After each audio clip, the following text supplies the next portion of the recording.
Hey, everybody. Welcome to Big Blend Radio's second Friday food, wine, and travel show with the International Food, Wine, Travel Writers Association. They totally rock. They're made up of travel writers, photographers, authors, destinations, hotels, wineries, you name it. And every second Friday, and actually also every second Tuesday, we get to interview people in that field. So when it comes to travel writers and photographers, we get to get the scoop on where they've been, what they've been photographing, what are they writing about, and it's just so awesome. And today we're excited to welcome Kathleen Mesmer. Now, Kathleen was born in Germany, raised in the States, daughter of two military parents, so she's very strict, right? Yeah, she's on time. she is on time. Opposite. And well, no, you were on time. She's a photographer, a filmmaker, a writer, and really go to her website. She's got two. One is indiespirit.live. Who doesn't like that? The independent spirit. That's what it's about. Yes. And also keep up with her art, her fine art photography. Go to her website. It's KathleenMessmer.com. And that's Kathleen, Kathleen.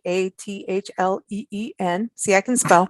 But also her last name, so you know, is Messmer. So KathleenMessmer.com. But welcome to the show, Kathleen. How are you? Thanks. I'm great. It's kind of cool being over here with you guys, you know? Yeah. Where are you, by the way? I'm in Albuquerque. But cool. Wow. I'm a California gal, really. I grew up in Washington State, but I lived in California for over 30 years and came out here for work, and then the work went away. So that's when I started focusing on my photography full time. Well, Albuquerque, we were just in Albuquerque this spring. We've been there twice. And if I'd known, I think we did try to meet up, didn't we? I think we did. I saw you were here because you asked about my Sandia cave picture. Yeah. And that was interesting because a friend of mine, photography friend of mine, we're always wanting to find wild horses, right? So we went up to Placitas, which is just north of Albuquerque, and couldn't find a horse to save our lives. So we just kept driving and ended up finding this cave. It was kind of cool. We were up in the Sandia Mountains doing a pet sit, because that's part of how we travel and do our work is pet sit across the country. And you have good internet, so we can do a conversation with you. And then we do our bed and breakfast hotels and vacation destinations and everything. And parks. I mean, that's why we travel full time, is documenting parks and public lands. But Sandia Mountains, we were up in the mountains. I mean, backed into it in in the forest. And I was like, wow. And Albuquerque is, I got to say, one of my favorite cities we visited. You know, we always hear Santa Fe. I love Santa Fe. I love Silver City. And I love, I don't know, New Mexico just rocks. Because I can't pick one over the other. Well, when you come next, you should go to Tent Rocks and to the Vista Bylands. I've been wanting to do that for years. And Chaco. We've done Chaco. Chaco. Yes, and we Oh. interview artists from there all the time. Artists that do the National Parks Arts Foundation have an artist in residency. You should apply to go stay there for a month as an artist in residence. Wow. And travel writers, you are welcome to this program. I keep telling people you can go stay in Hawaii Volcanoes National Park for a month, dry tortugas. You have your own off the grid island. I'm not kidding. It's pretty darn cool. But that's the kind of thing these organizations, like being a member of the International Food, Wine, Travel Writers Association, everybody, it's IFWTWA.org. We call them IFWTWA. It's really easier to say, but they're awesome. When did you join? I believe it was 20, I want to say 19, could have been 2018. It wasn't long after I started travel writing. So, you know, that's I kind of do the Great Escape Publishing thing, you know, the workshop, and then you move on to travel writing, and then you find all these other organizations that you can join and expand your repertoire and network with other people and find out how to go to IMM without freaking out. See, so I tell everybody what that's about. International Media Marketplace is where you meet with CVBs and DMOs and try to arrange travel to their destination in exchange for writing and photography and videography and, you know, that type of thing, social media. And, you know, grow your social media network in the process. So it's pretty cool. It's nerve-wracking because it's only 2 days and you have 24 appointments in 2 days. But that we need wine after that. Yes, exactly. Or margaritas if you're in New Mexico. Margaritas too. Have you been on the Margarita Trail? Yes. Yes. Of course. We did a very good job too. Yes. Yes. Yes. Santa Fe does a good job of having a margarita trail. That's smart. But this is really cool that you're joining the organizations. Has it helped you in your, development of what you're doing as this career? Because I know photography has been a mainstay, and you studied and worked at that, but now travel writing and going around, you've been all over the world. Has it helped you move forward? Oh yeah, definitely. I kind of dabbled in writing for like years, on my photography blog and all that. But I never really wrote anything to be published except for an art magazine, which is, was through the gallery that I was represented by. But I used to have a housemate who's a writer, a novelist. And he kept telling me, "You're a writer." And I'm going, "No, I'm not. I'm not a writer." And every time I publish an article, he goes, and you're not a writer, right? And I said, "No." So he's always giving me a hard time. And, we banter back and forth like that. So, but yeah, I guess I am a writer. I have to admit it sooner or later, right? Well, you make videos too. I was looking at the video you made of hotel and resort destinations in Temecula, California.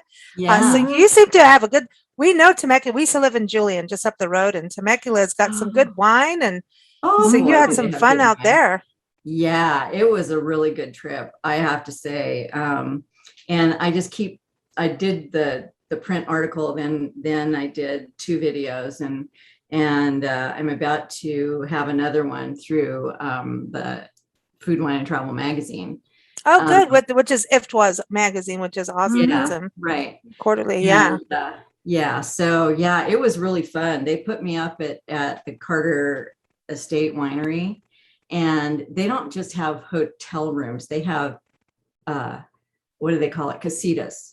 Oh, cool. Oh, nice. And it looks, of course, right out on the vineyard. Very and you see nice. the balloons going by, and living in Albuquerque, you see that a lot too. But out there, it was different because it was California. Yeah, and it's different. It is different. Yeah. And you're the restaurants. Oh my God, I never had so much good food in my life. And the people are always nice. And see, that's what was different for me. The people were really, really nice, whereas other wine locations that I've experienced are kind of snooty. Yeah, and this is an important thing about wine and wine travel. It's changing though. It's changing because I think learned. I've said this about the beer market. The craft breweries are all about fun and tasting, right? Mm-hmm. But they have this element of fun, and so they drew in women as well as males. Everybody used to go, beer is for boys. That's not true. I'm here and I've got a beer belly. I'm proud of it. Yeah. But just saying, but the wineries were like, oh, la-di-da. Well, you knocked out your market at that point. Yeah. And so they've really changed up. They're learning. We've been to wineries. Oh, you have the sawmill market in Albuquerque, which we love. Yeah. See, those places are fun.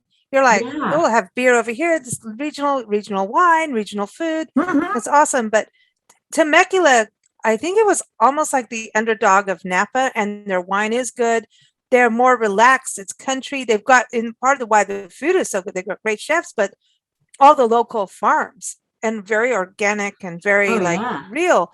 So I think it has to change, because you're going to just, the more, it's the same in the art world. That's what Nancy's always like. The more snooty you are, like, the more. Yeah. For some, you still have to have your Sotheby's, right? And that's okay. Still have to have you have to have the high end, and I don't think high end should mean snooty immediately. No, actually, I don't think so either. No, it just doesn't. It puts people off. Yeah, and I'm one of those people that, in fact, I had a T-shirt I was going to wear today, and I thought, oh, that's probably bad if they're recording, because it had a really sarcastic saying on it. What does it say? Now I want to know. You should have worn it. We would have liked it. It says, my people skills are fine. It's my low tolerance of idiot that needs work. That's, So I decided not to wear that. but I think that's funny. That's I funny. did too. And and my son bought it for me. So I was like, okay, he gets me, Mm. But I think it is true about, this welcoming is welcoming, because this is an interesting thing about travel. There's always, if it's high end, that automatically equates to your guest is got a lot of money. That's not always true. Like, it's not always what you think it is. And, I know a lot of, high people that travel to high end places. You can look at them and the way they dress. Like we were just talking before we hit the record button. Nancy and I travel in nurses' scrubs as our pants because they're easy, lightweight to pack. We travel full time. We have one suitcase each. What are you going to put in it? So, and we travel through parks, and next thing you know, you're in a bed and breakfast, and it's Don't forget my silver lame evening gown. Oh yeah. Well, we each have a poncho that looks pretty la-di-da if we have to hide what we're wearing. But that's the truth. So you can't go by the clothing. You can't really, don't do it, because I know multimillionaires who dress in flip-flops and shorts because they really don't care. And if they walk into your winery that way and you're snobby and they're not snobby, you ain't getting the money and they're not going to taste your wine. And that's that. The first impression actually is everything. It really It's not always about clothes. Yeah. No. And living in Albuquerque, the Southwest is so relaxed. Absolutely. And even more so than California. California is pretty relaxed. At least the Bay Area is where I used to live. But, Albuquerque has that beat hands down, and so I went to the American Film Market in LA one year to try to promote a project we were doing. And the guy that one of my associate producers came with, and he said, "What's the dress code?" And I said, "Business casual." And he said he showed up in a sleeveless denim vest and jeans and cowboy boots. And that was dressing up to him. So, whatever. But listen, I think you still want to represent yourself well as best you can, right? That's kind of the thing too. And it is just a weird thing, but when you're traveling, give travelers a bit of slack, because half of the time you could lose your luggage if you're flying. Oh yeah. That happens. You may be stuck in the same clothes for the next couple of days, depending on where you are. You may have to wash them and hope they dry and get the hair dry. Listen, there needs to be a hair dryer in every hotel room just for this reason.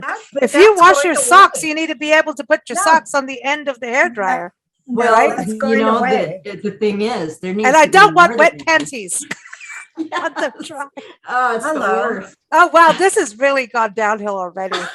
No, but I have to say, hotels are kind of pulling back on their services, probably because of COVID. But not every hotel has hair dryers anymore, like we want them. Right. But all those extra things are sort of going bye-bye. They're getting a little bit more bring your own. Yeah. I do travel with my own hair dryer because the hotel hair dryers are too wimpy. They don't like whoosh your hair. Actually, they suck up my hair and then they burn. And I'm sitting there with that little thing going, okay, sorry, I came out with a hole in my head. This is. Oh my God. So how many countries have you been to? Oh God. It's funny. I was just last night, I was looking at all of those, because my focus is UNESCO World Heritage Sites. Love that. Yeah. Cool. So I'm trying to hit all of them before I die. So so I can't die till I'm like 120. So I got it covered. Well, that's good. But that's cool. A lot of vitamins. You got to go to Tucson. Exactly. You got to go to Tucson. Tucson is the gastronomical capital of the world. And that's a UNESCO site. Well, Tucson, I've been to, let me see.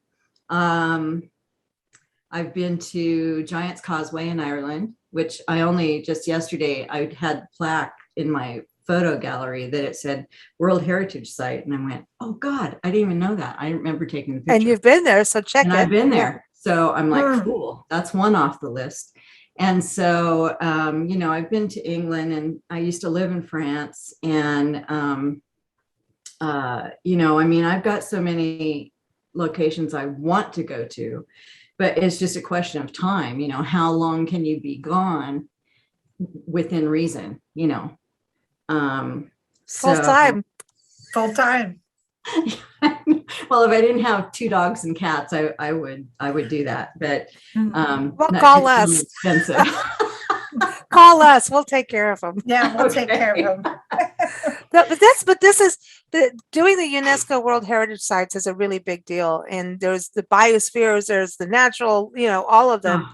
But I mean, you're talking it's How important. many are there?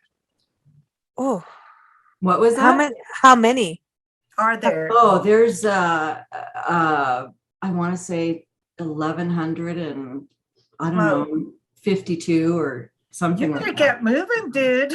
You got I this. know. I mean, how many years is that? If I, it's a Just lot. do as many as you can. You just do as many as you can, because some you want to stay longer.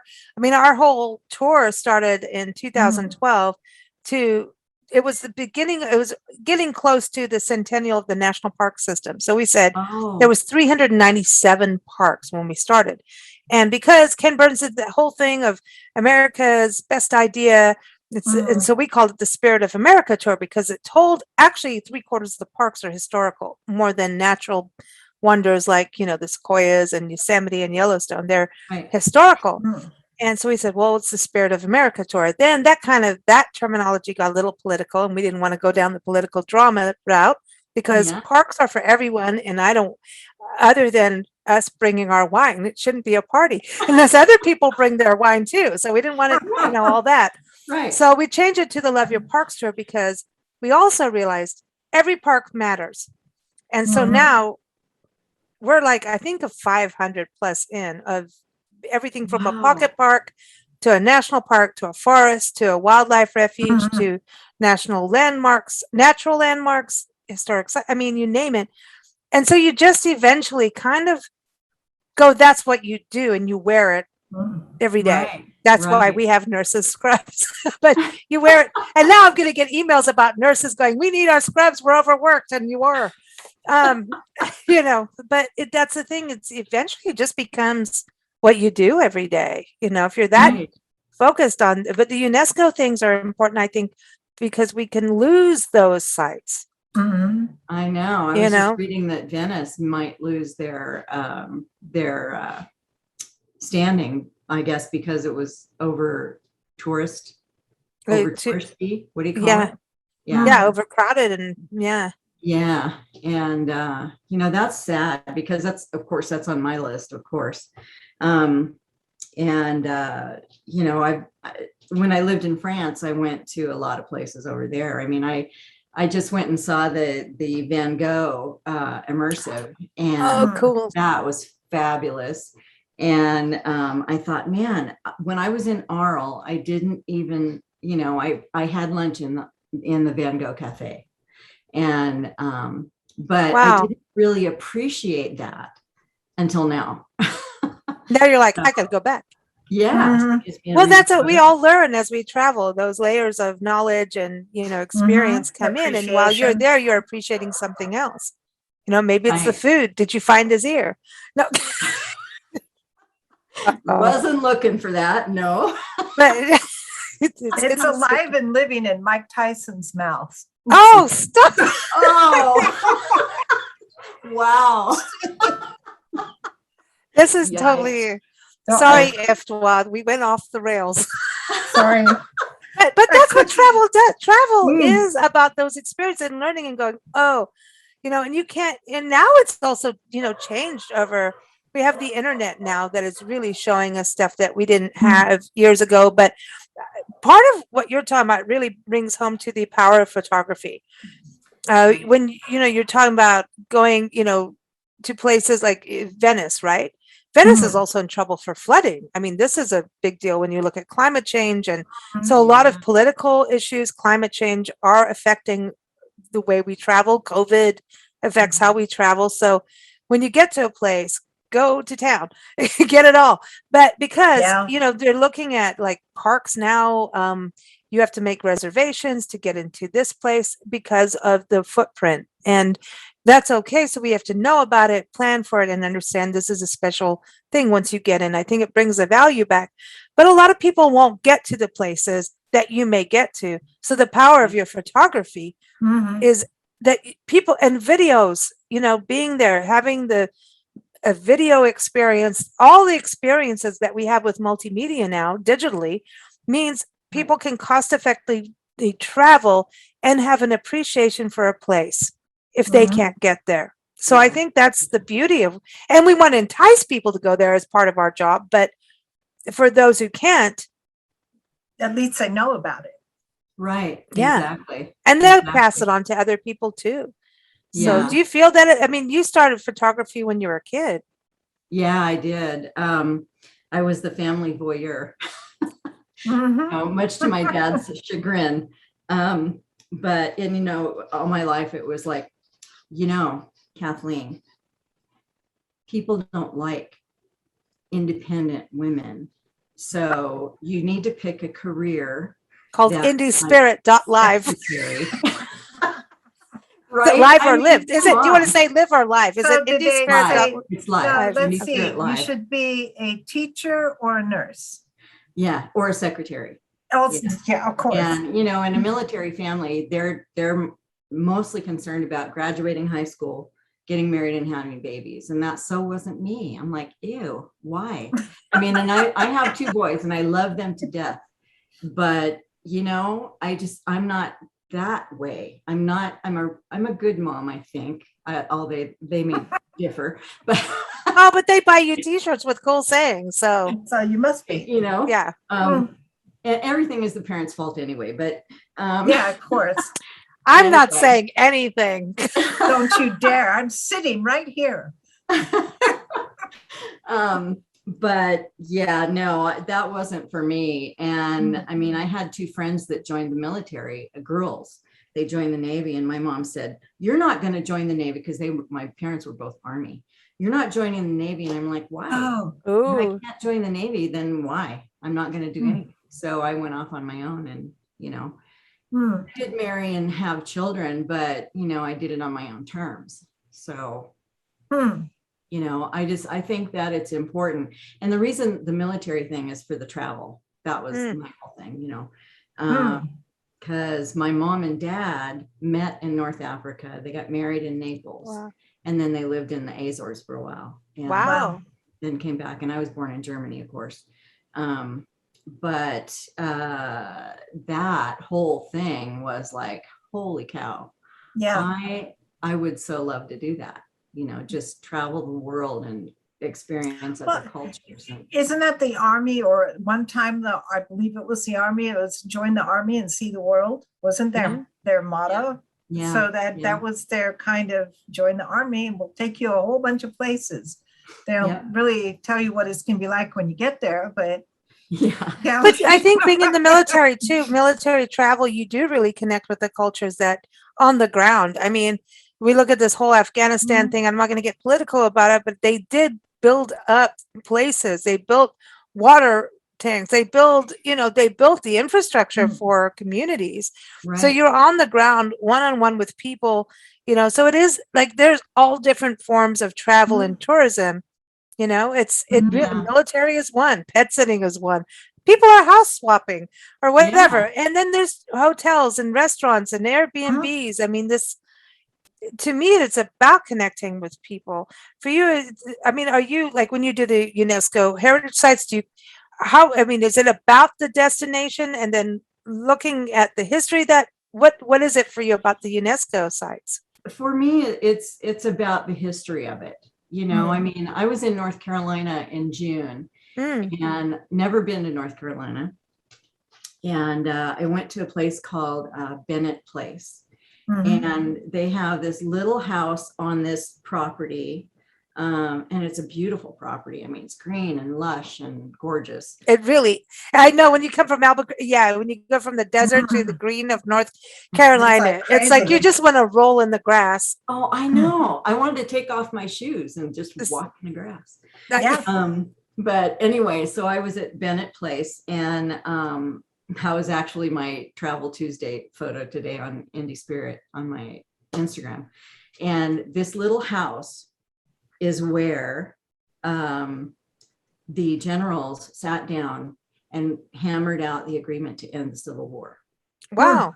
And Awesome. I thought, holy cow. Mhm. I mean, Doesn't that make it real people- to you? Like the history becomes real. Yeah, You see it something does, like that. because you can, if you close your eyes for a sec, you can feel it. You really, I mean, and I know that sounds a little woo-woo to some people. No, but no, it's real. you can feel the Yeah. history. You can feel who was there, and that's how I felt when I lived in France. I mean, my apartment was a servant's quarters on the 4th floor of a building that used to be a hotel in the 1600s. Wow. And right across the street was the opera.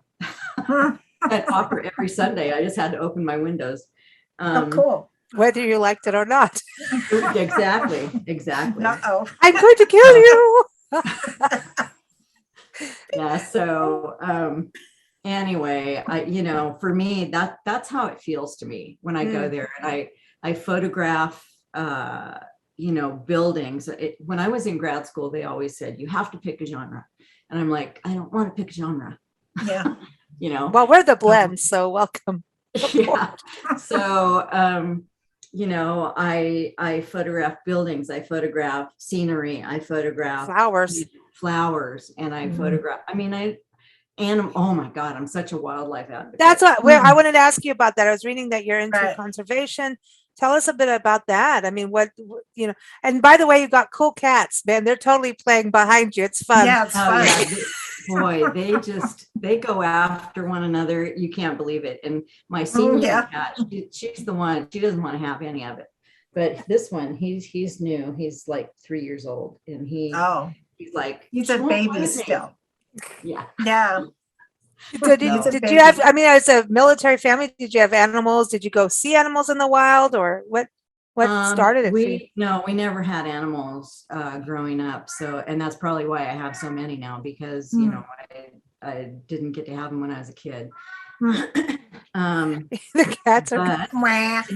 I know he's complaining because she won't play with him. Everyone, this is why you should watch the videos on Zoom, our Zoom videos on YouTube or Facebook, because then you'll see the kittens that you're hearing the sounds from. Yes. Kitty. But anyway, so to get back to the advocate thing, when I go somewhere, one of the things I always do is if there's a zoo, I'm there. That's it. And if there's a wildlife sanctuary, I'm there. I prefer the sanctuaries, but and zoos are just trying to help to increase the population of endangered species and that type of thing. At least that's my take on it. That's it depends on the zoo. Yeah. Right. Every place is different. No, I think that in the last 10 years has become a way for zoos to survive. And I don't believe they were like that before, but they are definitely changing over to that, which is a decent thing to do. As long as they're not breeding, and putting animals into cages. There's a lot of there's a lot of animals that are bred there and put down that people don't see, but that just depends on each zoo. So everyone is different. There's an education component that is cool for kids and for people, but I see a lot of them moving towards being more of a rescue. There's a lot of rescues attached, which I think is great. If they can get their vets to help rescue animals local. So there's that. But in the sanctuaries, there's a global wildlife sanctuary association. So if you want to know, that's a good thing. That's a really good thing for people to Google before they go to, because in certain places, if everyone's seen, I think it's bloody lions, there's places that call themselves sanctuaries and then are breeding houses for canned hunting. So in South Africa with lions and all of that, it's terrible. So you've got to look them up before you go. Yeah, absolutely. And if you find a bad one, yell and make a ruckus about it. Not yell at them necessarily, but use social media, use your writing, your photography, or, to let people Exactly. know aware of it. I'd be aware of some of that stuff because people don't know. People go and volunteer at those fake sanctuaries and they don't know. They're like, look, I'm helping this baby. It's orphaned. No, it's not. So it's a scam. It's a big Yeah. scam. But so the conservation, I love that you have that idea. Do you go to parks and preserves like you're talking about sanctuaries? I do. Because, and that's the other thing. I love being in nature. Of course, being as fair as I am, I have to slather on 200, whatever it is, SPF or something, for my skin. But, I love being outside and being able to experience the wildlife, the trees, the flowers, whatever, the landscape in general. So, it's just you're in a beautiful area for that too. You've got the is it the Bosque? How do you pronounce it? Bosque down south. When I moved here, I went, that's not how you say that. It's and everybody Bosque. said, that's how they say it here. Yeah. I can't pronounce anything. The more you travel, the worse you get, actually. Right? I know. It was so funny when I lived in France. I would be in trouble. I would go to the deli or whatever, and I would make my order, and then there'd be somebody standing behind me from Texas or wherever, somewhere in the South, and they'd be murdering the French language, and I was like, nails on a chalkboard. So that would be me. And it's funny because you go somewhere and you at least try to speak the language, they appreciate the attempt. So don't let how you sound stop you. Yeah, because it's part of the conversation. It's a part of connecting, is learning everybody's language, and it's funny to them. Yeah, but it's also a sign of respect. Right. I mean, when I was in Shanghai, the only word I knew was thank you, so that was it. And they appreciated that I used that word, even though I was dumb American. So no, it's a sign of respect. And it takes time to learn a different language, and especially depending on the length of time you're going to be somewhere. And it does help you get around if you can learn some of the phrases that you'll want to know. And you can easily now on the internet. There's all kinds of programs that are free to inexpensive, like Babbel. Babbel does that. Babbel. Nice name. Babbel. Babbel. Babbel. I like it. But I mean, if you really want to know how to say something, you can go to your computer and actually hear it. Yeah. Which is amazing. Yeah, I'm trying to teach myself Italian, and it's funny because the way I'm doing it, well, I use Babbel, coincidentally, but I also listen to Andrea Bocelli and see if I can understand what he's saying. And I was like, oh, that's smart. Yeah. Because when there's rhythm and lyric, there's a flow. You're gonna. Yeah, exactly. Yeah, that's really smart. And that's how they teach kids foreign languages in school, with rhythms and music and art, which makes it so sad that those programs are going away in schools. Yeah. But yeah, I mean, that's the best way to learn, boy, because if you learn that word in a song or from a TV show or whatever, you're never going to forget it. Yeah, exactly. It's true. So where are you going next? Let's see. I am actually going to Phoenix on Sunday, or Scottsdale. So it's kind of a personal trip, but I'm going to throw in some work in there too. I'm going to go to Taliesin West, which is a UNESCO site. And where's that? It's Frank Lloyd Wright. It's his West Coast school. Oh. And I've been there before, but I didn't appreciate it because I'm like, this is kind of boring. But then I read about Frank Lloyd Wright and I'm like, okay, I want to go back there now. So, that's funny. I mean, I love his architecture. I do. And of course, Falling Water is my favorite. But, Taliesin West is in the middle of Arizona. I mean, how cool is that? And it's built into the landscape. So that's cool. Yeah. So doing that, and then I'm going to Puerto Vallarta next month. Oh, cool. Nice. So provided, they don't Yeah. shut down. So I had a trip to Belize scheduled last year, but twice, and it got Yeah.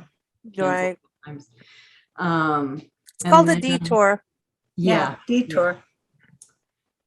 So in Puerto Vallarta, there's several UNESCO sites, so I can check off like 4, I think, from Puerto She's Vallarta. gonna be busy. I am. And there's margaritas there, just in case you missed the And margaritas there's in margaritas. your How- area. Yeah. You I know. mean, you can't go somewhere like that and not have margaritas, right? No. Yeah.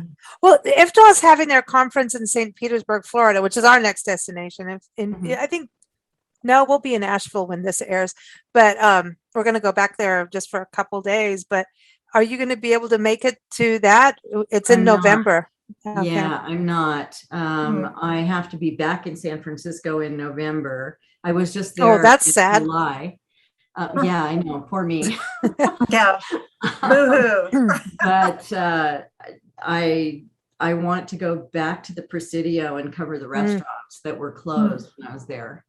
And Hmm. let's Well, see. the Presidio. I mean, that's a national park unit, and it's Yeah. such a unique place because there's so many. I mean, there's galleries, museums, and Mhm. people are living there in the old officers' quarters, kind of thing. Yeah, And yeah. then there's the El Polin or it's like it's part of the Juan Bautista de Anza National Historic Heritage Trail, and I'm like, I'm a sucker for that. Like the whole trail goes from Mexico, south of Tucson, all the way up, and that's how Presidio in San Francisco is founded by Juan Yeah. Bautista for New Spain. And there's a garden that they planted, and we were there when this garden was. They had an event.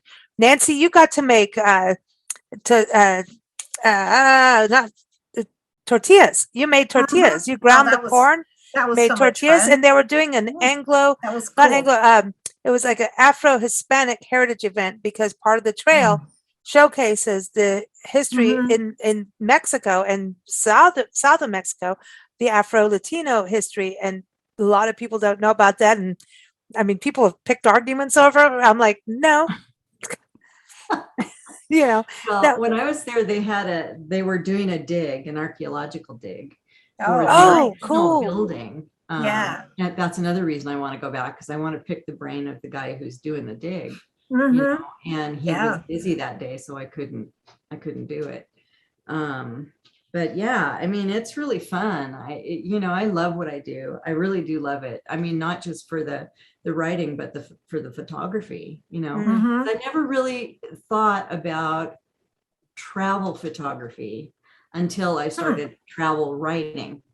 You know what I mean? So it I mean, changes your view, like when you're photographing.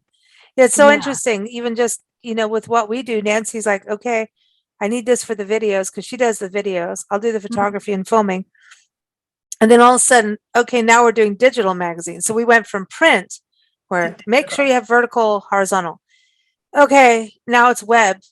We don't need a vertical. Who puts a vertical photo? Really, half of the time. But It's now always you do it. mostly Yeah. horizontal or square for Instagram. And it's like, so you've got like footage from this era of non-this to suddenly, damn, I wish I took this, why are, so now it's Take like it everywhere all. we go, Take it all. I have to look at it from multiple angles. Mhm. And I think travel writing really, because you never know, like COVID, I think taught us all as writers and travelers, and Mhm. especially if you're stuck in one place. Oh, well, let me revisit what I was going to do. And when I would just do one article covering 20 things in one place, suddenly, wait, I got 10 articles That's that I right. can write and refeature. And then as you go through it, you go, if I'd only taken that one extra shot. Exactly. Well, you know what? A good habit that they always taught us in when I was in grad school is whatever you're taking a picture of, take it both ways. Mhm. Always. And always turn around to see what you just passed. Because- Exactly. Always. That's a hike. I love hikes where you go back because you're going to, the lighting changes, the Yep. view changes, Mhm. take it both ways, and always leave room to crop. Yes. Exactly. Don't Yeah. overcrop your photo from the beginning, and it won't work for Exactly. Instagram if you do. And Well, and, you know you know, what? There's a cool thing Mm. for Instagram that I use. If you look at my Indie Spirit Live, well, either of my feed on Instagram, I have a black border around my images, and Mhm. that's called Square Ready. And so Mhm. that black border makes Instagram square. It makes the Right. photo square, but it gives you the entire image. Well, So that's cool. frame So the you can. image. So that's because that bugs That's me. a cool tip for folks. Yeah, Yeah. it bugs me to death that Instagram crops my image, and you know, and of course, since I have no control issues, then I love this conversation. This No, is well, fun. one of the things I have to say from when I'm putting together an article with photos, a photo essay, one of the things that really drives me crazy about Yeah, she's a layout photos, person. Yeah. Mhm. the photos is where somebody will do everything, the object or the most important object of the photo dead center. Oh, that makes me crazy too. Yeah. Do not look at me when you say that. I'm looking up. But no, because that's not really good composition. It's boring. But that's done And- because of Instagram. Instagram did it. Well, then you Instagram's need fault. Instagram's fault. then you have to crop your own things before you upload them to Instagram so they don't do that to you, because Yeah. it's really bad. It's really bad Mhm. composition. Well, what I've seen is a lot of people will take their phones, use their phone for photos, and then they'll do stuff on Instagram. It changes whatever through whatever app, and they don't have the original, and so they turn Ooh. in app fixed photos instead No. of the original. So you can't. It's kind of messed up for their Yeah, publisher. You should From the never publisher use your end. original image for anything that stays in your library. Yeah, Yeah. and don't touch it. Like, just let it be, Yeah. because again, you never know. I think You COVID never taught know. a lot of us that, one image can tell 10 stories. Oh yeah, definitely. Mhm. And the other thing that drives me nuts, and then I promise I'll stop complaining about that, is crooked horizon lines. Oh, don't Oh, even. No, Oh my Dude. God, it makes me Dude, nuts. seriously? Yeah. I So I'm, Doesn't looking at every- it, I'm like, okay, how much did you have to I drink? I that don't day? do cell phone photography very well, because my cell phone has all kinds of layering and protection on it, because I tend to drop it in, swamps, toilets, So, dirt, everything. like- So I can't really, you're supposed to have it clean enough for your lens, and about- it's done.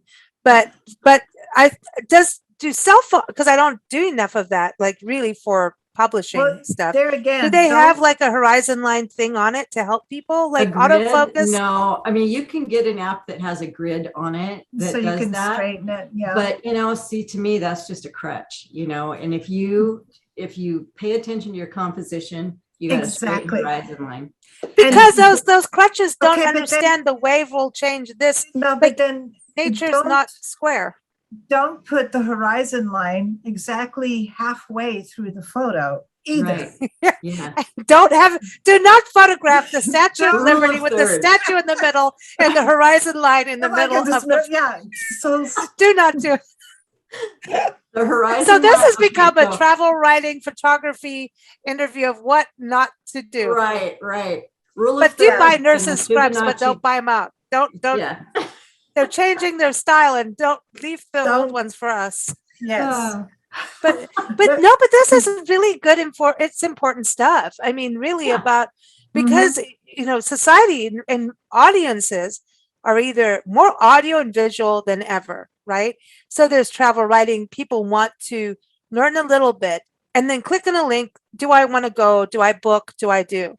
So there's travel writing has become very much have some feeling and texture to what you're writing, but put some substance and don't go on for 10 years. Right. It's really, and they want it personalized too. So it's like, here's your paragraph, move on almost, right? Or have your Right. lists. Lists are Yeah. a big deal. You do a lot of those too.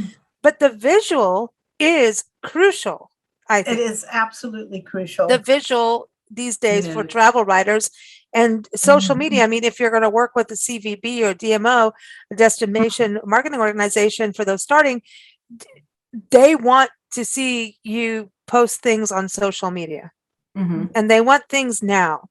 Yep. And Mhm. there's an importance to that too. You know, we're a magazine. I'll sometimes a story will come out a year later, depending. But they have their radio. They'll have all these things, but depending on the story, it could be a while. But all these things need to happen in the meantime. Social Mhm. media being one. Right now, one of our destinations is on fire. One of our destinations was just in a hurricane. You know, Okay. one of our destinations got closed down for COVID. So you have to know that the importance of now, when you're in a destination, I'll be midnight, I'll sit there because I don't do all the phone quick stuff. And you're normally on a media tour hauling Yeah. or elbowing other photographers out of your way if you're doing a group media visit. It's like, don't Right. you shine your flashlight over my food. This is mine. Light over that. Do not use the flash on my stuff. But there's a thing, I would stay up late at night just to get those images out of what things look like now, because tomorrow could change. And I'm not trying to be a That's right. fatalist or, Mhm. but it is really happening. You Oh, don't know yeah. what's going to close down. You don't. And right now, everything is topsy-turvy. So get out what you can get out now. Yep. Yeah, Mhm. I agree. I mean, I write a lot for Spotted by Locals in San Francisco because I still have a place, a house there. And Do you need I a pet just, sitter there too? I know my pets live here. Okay. I can house sit. I just love San Francisco. But sorry, carry on. Yeah, that's okay. But I love writing for them because their word count limit is 250 words. Oh, Oh, Nancy's Can't dream. you can't believe how hard it is to It is write hard. about a destination in 250 words. But it feels good once you've done it. It's like even Oh, so, yeah. I think social media, that is one of these positives. Social media teaches us to put something out better. Yeah. Well, Yeah, the thing I is, agree. and it really, a person who's reading the article, depending on who they are and what their interest is, they're only going to last so long. Right. So when you think of what you've Why been taught fight it? of good writing, you always put the best at the top. Mhm. So people kind of know that, and it's going to dissipate and dissipate and dissipate. So the longer the article, the more, by the time you get to the third or fourth page, you're dropping readers. And Yep. and it's some, if you're looking at the purpose of the article, okay, not just I like to write, the purpose of the article, then it's a little bit easier to make sure that you're on point throughout the article, so the article doesn't fade away Right. Right. and become like less interesting towards the close Mhm. than it is at the opening. And Yeah. then you have to understand that the reader can only be on a high so long. Right. I was So, reading yeah. just a couple days ago that you have like 3 seconds to gain someone's interest Oh, yeah. on the internet. Mhm. I'm like, 3 seconds. I mean, that's like 1, 2, 3. You're done.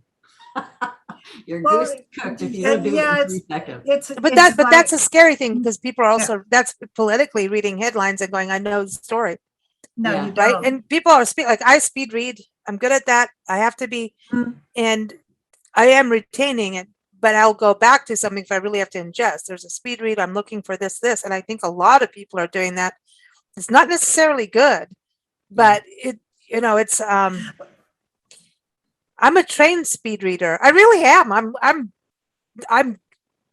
I can speed read, get the gist of it, and if I can't get the gist of it while I'm speed reading, then like You're out. yeah, go back, because honestly, Mm. people do it, but if they're doing it like I'm all in, and if you're not all in, and it's like, oh, I'm just checking this out, and I'm kind of glancing through speed, you know what I mean? That's not true speed reading, like just Right. then This is my podcast. But yeah,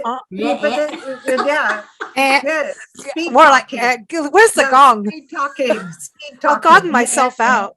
No, Yeah. the thing is to keep the reader's interest, and you don't know who the reader is. Mhm. You really don't. You haven't met them, so you don't know who they are. But they clicked on the article because of the title. So the title is ultra, ultra important. And when you start, that first paragraph has to be the very best. Mhm. And the second one has to be the very best to get to the third one, which has to be the very best to get to the fourth one. So Right. it's kind of like SEO that. works that way, doesn't it, Nancy? And yeah, pretty much. And you really, if you can't keep the tempo up, maybe like Lisa, you said earlier, sometimes one article should have been 3 or 4 articles. Or Don't 10. try to don't put a whole country in one article. Yeah. You really Write a guidebook. Yeah. No, Right. That's a great idea. yeah. Honestly, So, you can do yeah. it. There's digital media now. It's like, or do a series. And I think that's something too that, we've been doing this. I'm getting younger, but we've been doing this since Wow, you forever. have to show us that. The two of us combined were like 60, 70 years of experience between the two of us. And it's maybe 80. Oh God. Yeah. Hey, just tone it down, okay? I know, but He's like, shut up already. I know, Really? but the thing is, the rules haven't really changed in people other than it's sped up. Yeah. Right.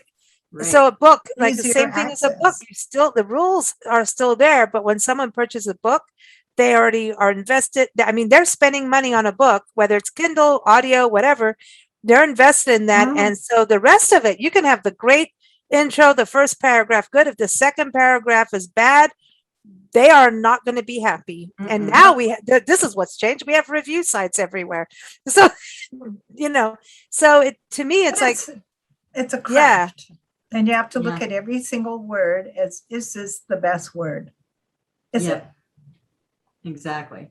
And if you get the best words, well, yeah. And if you've got the best words, then you've got the best article. And don't use the same words for everything. Oh my gosh, yeah. That's something we see too, is a lot of people using the same words in all their articles. And eventually you become known as that person. And then every time you read it, you want to strangle them. Like, don't. I don't really want to, but you know what I mean? It's like, that's another thing is, I don't know. So this has become a conversation of what not to do. Yeah. And right now I'm going to go delete the article I've been writing. Photography. I'm going to delete half of my footage. I'm going to delete half of my articles. No, but but what not to do can save people so much time. Yes. Really. It's really about, so let's do what to do. What is one tip you can pass on that isn't a don't do this for photography or writing? Well, for photography, I would say make sure your composition is interesting. There's no such thing as not post-processing your images these days. So, do the best you can in post-processing.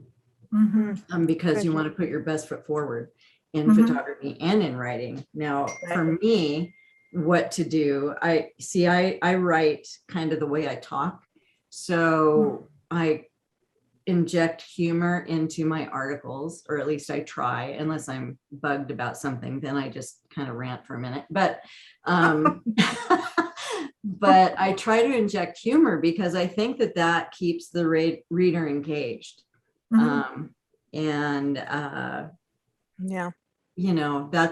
just kind of how I go with who you are. Be who you are. Yeah, be who you are. Because if you try to be somebody you're not, it's never going to work. Yeah, you can't see Nancy and I walking through a swamp in high heel shoes and try to pull it off. No. Right? Well, actually, it'd be funny. I mean, I'd do it I would try it just for a joke. No. Or a dare. No, she's going, no. No. Not walking through a swamp barefoot. Nope, No, not doing it. I would rather go through a swamp barefoot than in high heels. No, the high heel thing, No. No. Yeah. Yeah, I'd go just- barefoot. A story that just popped into my mind when you're talking about swamps, not a swamp, but the Atlantic Ocean. When I was in Ireland, I went to the Wild Atlantic Way, and we were on this trail to get to this beach on Skirkin Island. And, in Ireland, it's got shale everywhere. That's Oh, yeah. stone, and it's pointy and sharp, and Mm. you trip over stuff. And I'm not necessarily the most coordinated person ever, but I had my gear. I had 2 cameras, 2 camera bodies, my lenses, and my camera bag, and I don't know what else I was carrying. Anyway, too much stuff, right? So I'm walking along, and I trip over a piece of shale. I land in a tide pool with Cool. all of my equipment, Oh, not and I had waterproof pants on though, so that was good. cool. oh, wait, because those are not nurses' scrubs, but they're almost waterproof-ish. Oh, But that's yeah. And so, but the gal behind me, just to show you who's important here in this scenario, she goes, "Oh my God, Kathleen, your cameras." Yeah. And Well, it's like, don't, worry about me. Just get my gear. but that's So, yeah. it's like walking through the swamp in high heels. You wouldn't walk through. I mean, duh, it was kind of a no-brainer, but I didn't think about that. I just had all my gear with me, and I was going to take pictures. And Yeah, less is I don't travel. Well, we've pared way down being on the road Way full down. time, and still though, I have to say we've got tourism brochures at the bottom, lining the bottom of the car. So if you break into my car, you're going to steal visitor guides. Good for you. Right? right. Good. Hope you have a nice travel, but don't break into anybody else's cars. But Yeah. like, that's it. It's like you just kind of get to this point of everybody's Yeah. different though. Some people are traveling with fashion in mind and doing the high heels and doing, The influencers everybody's do that. different. Yeah. There's some people are doing resorts and luxury, and everybody's got a different thing. And that's the beauty of travel. There's a place for everybody. There really is. Yeah. But no matter what we do, there's always something in travel that will like push us To the next a trip. different place and a different Yep. level of, oh, I didn't really want, out of the comfort zone, and we'll learn something we never thought we wanted to know about. Yeah. See, and I think that's why I travel with, well, I don't travel necessarily with a lot of clothes, but I do travel with a lot of gear. I beg your pardon. I mean, what's important, right? Mhm. And so and that's why I do, because I don't really care, if I'm wearing yoga pants or a t-shirt or sunscreen, or I don't care if my hair is messy or whatever. But because to me, it's about learning about the people, the food, the culture, the natural element, the wildlife, all of that. You can't do that if you're wearing, high heels and, stuff like that. I don't know the last time I wore high heels. Me either. I can't do it, but some can. So, kudos to you, because we need you to do that, because the rest of us, who can't, don't. I don't think there's many of us. I don't know. I'm not going to get into that, but I do respect those who can walk elegantly in Down high the heels. catwalk. I'm like, skill. that's a really skill. do. That is a skill, and I appreciate it. And hell no, I'll fall down. I'm in the swamp though, I will. I mean, I'm in the swamp. I know how to do that, but even still, I could fall down and get hurt, so. Yeah. And I do- when I worked for the government, I used to wear heels every day, and it was like, Yeah. nothing. But Yeah. today I'm like 2 seconds and I'm done. No, I don't even know. My feet have almost gone into boot mode. Like I have boot feet, Boot feet. boot feet. Yeah, boot feet. Okay. Well, on that note, thank you for joining us, Kathleen. Thank you This for has been joining. fun. I don't think it's what any of us expected, a conversation, Alrighty but it's then. been super fun and informative, really about photography, travel, Mhm. all of that. And so listen, wonderful, safe travels on your next adventures, Thank you. and make also sure- getting through all those UNESCO World Heritage sites. oh, My gosh. I wish you luck on that. That's a great idea. I love thank it. you. My ultimate goal is to write a book about it, but Cool. Cool. I Go mean, for it. like a photo essay book. Oh, Yeah. nice. Yeah. So, Nice. Cool. Nice. We'll see. We'll see what happens. Cool. My goal is to be the next Peter Lick. Well, we'll see. Okay. Hey, you never know. Could be who you are. You That's know, right. I think you are. That's it. Because everyone, again, to go with that, it's indiespirit.live to keep up with Kathleen's travels. And also for her photography and blog, go to KathleenMessmer.com. That's MESSMER, KathleenMessmer.com. The International Food, Wine, Travel Writers Association, again, awesome organization of the creatives, the travelers, the photographers, and also the destinations themselves, also tour guide services. So if you're in anything, if you do anything in the food, wine, travel industry, you got to connect there. And also their social media rocks. I love following them on Twitter and Instagram and Facebook. You go around the world following them. So go to their website. It's IFWTWA.org. Their conference is coming up in November in St. Petersburg, really early November. So they're also welcoming non-members. So that's a great way to get out there and network and learn more about the organization. And St. Petersburg, Florida is beautiful. We know it's awesome. So check it out. And of course, keep up with us at bigblendradio.com. Every second Tuesday, every second Friday is dedicated to the International Food, Wine, Travel Writers Association and their awesome members like Kathleen. So thank you all for joining us. Take care and do not behave. No.